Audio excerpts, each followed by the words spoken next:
हे बघा, ह्या ठिकाणी जर पाहिलं या कातळामध्ये लहान लहान पायऱ्या कोरण्यात आलेल्या आहेत.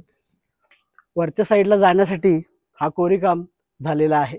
आपल्या प्रत्येकाला नेहमी प्रश्न पडतो, या बौद्ध लेण्यांचं कसं कोरीवकाम झालेलं असेल. कारण की इतक्या उंच या उंचावरून या बौद्ध लेण्या या डोंगरामध्ये कोरलेल्या आहेत. जर आपण या कातळामध्ये कोरलेल्या जर पायऱ्या बघितल्या, या पायऱ्या वरच्या साईडला जाण्यासाठी आहेत. ज्या वेळेस या बौद्ध लेणीचं कोरीवकाम होत होतं, त्यावेळेस वरच्या साईडला ते कारागीर जात होते आणि या लेण्यांचं कोरीवकाम करत होते. प्रत्येक लेणीचं जे कोरीवकाम झालेलं आहे, हे वरच्या साईडून खालच्या साईडला बुद्ध लेणीचं कोरीवकाम झालेलं आहे. ज्याप्रमाणे या लेण्यांचा आकार मोठा असेल, तसं तसं या लेण्यांचं कोरीवकाम करण्यासाठी 200 वर्षे, 400 वर्षे ते 500 वर्षे या लेण्यांचं निर्माण करण्यामध्ये हा काळ जात होता.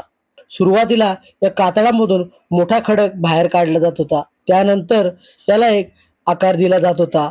आकार देऊन झाल्यानंतर लहान चिन्नी हातोड्याने या लेणीचं फिनिशिंग केलं जात होतं. अशा प्रकारे या बौद्ध लेण्यांचं कोरीवकाम होत होतं. सुरुवातीला मोठा दगड बाहेर काढला जात होता.